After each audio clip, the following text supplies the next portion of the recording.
Mari kita sejenak menenangkan hati, menyimak perjalanan hidup seorang manusia mulia yang tumbuh dalam ujian. Di kota gurun bernama Mekah, lahirlah seorang anak yang kelak dikenal sebagai pembawa rahmat bagi seluruh alam.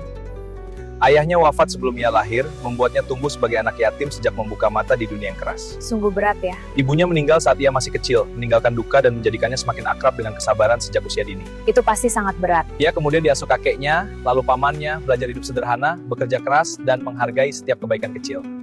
Saat remaja, ia dikenal sebagai pemuda jujur, tidak pernah berbohong dan selalu menjaga amanah siapapun percaya kepadanya. Masyarakat menjulukinya Al-Amin, artinya orang yang dapat dipercaya karena tutur kata dan sikapnya selalu menenangkan. Ia pernah menggembala dan berdagang, belajar memahami karakter manusia serta kerasnya perjuangan hidup sehari-hari. Kejujurannya menarik perhatian seorang saudagar mulia, Khadijah binti Khuwailid, yang kemudian mempercayakan usaha dagangnya. Kepercayaan itu berubah menjadi rasa hormat dan cinta, hingga mereka menikah dan membangun rumah tangga yang damai dan sederhana. Meski hidupnya mulai tenang, hatinya gelisah melihat masyarakat hidup dalam pertikaian dan ketidakadilan.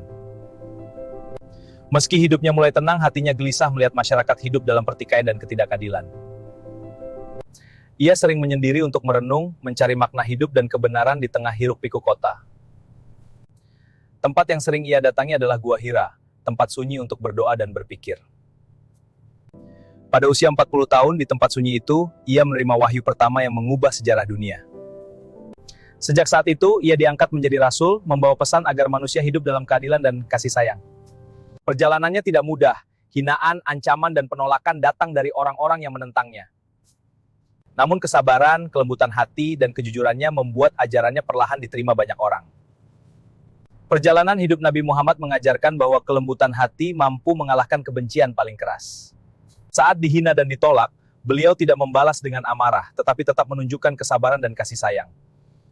Beliau percaya hati manusia bisa berubah jika dihadapi dengan akhlak yang baik, bukan dengan kebencian. Ketika berdakwah ke Taif, beliau justru diusir dan dilempari batu hingga tubuhnya terluka. Namun dalam keadaan sakit, beliau tidak mendoakan keburukan bagi mereka yang menyakitinya. Beliau justru berharap suatu hari nanti, keturunan mereka mengenal kebaikan dan hidup dalam kebenaran. Bertahun-tahun kemudian, saat kembali ke Mekah sebagai pemenang, beliau bisa saja membalas semua perlakuan buruk.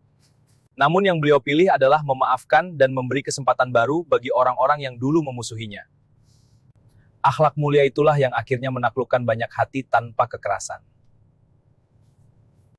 Kemenangan terbesar beliau bukan kemenangan perang, tetapi kemenangan dalam memaafkan. Hari ini, kita sering bertengkar hanya karena perbedaan kecil, bahkan di media sosial. Kita mudah tersinggung, cepat membalas, dan lupa bahwa kelembutan jauh lebih kuat daripada emosi.